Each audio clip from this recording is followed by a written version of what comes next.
that you're told to get, and usually they send you off to somewhere in the hospital, try pricing around outside the hospital. Get your procedures outside the hospital at some of these outpatient clinics. Another little tip I learned about those outpatient centers, try going in once you find the best price and the best center to go to, try asking, what's the cash rate?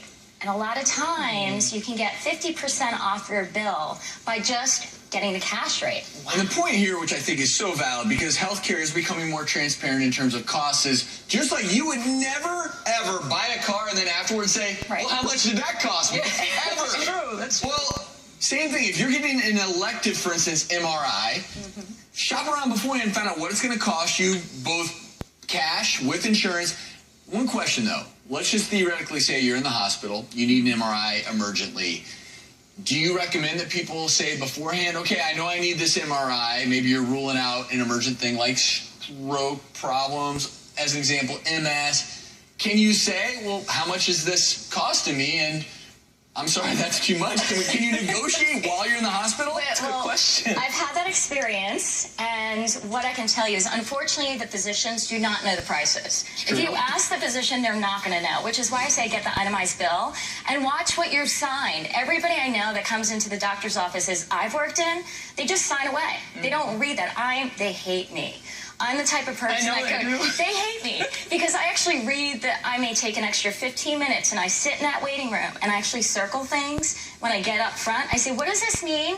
Oh, and I actually start crossing out things too. And I say, I'm not paying this if it goes over my insurance. I love it. Now, before we go to break, I love this secret number 3. You say farm for pharmacy discounts. Yes. Ask for the generic. Always ask for the generic. And also, try calling up your health Even insurance Dr. plan. Oz Ask what the rules says are. it's One of the basically biggest the same rules thing. that I find is based on the co-payments. So find out if within your insurance is if you're allowed to order 90 days of a prescription or 30. Because guess what? Either you order 30 or 90, you're still going to have the same co-payment. So go into your doctor and say, you know what, can you give me that 90-day prescription? Absolutely. And I tell my patients all the time, print your formulary out or bring it in with you so that your doctor knows what's on your formulary so that we can kind of help save that money, too. I love these And tips. shop around at the pharmacy, too, because one may sell a generic for $50, the one right down the street may charge $10. The other big point is about 75% of the time, people leave the doctor's office with a prescription.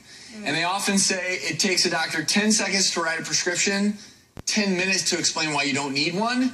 We're finally moving in a direction of not every single time you leave necessarily needing a prescription. So beforehand, ask your doc, do I really need that prescription, or are there other alternatives? These are all great ways to save money, Michelle. Thanks for what you're doing. Thanks. So maybe we'll do it again some other time. Let's see what's coming up next. Coming up next, we are revealing what is under Dr. Travis's mystery box. I really have no clue what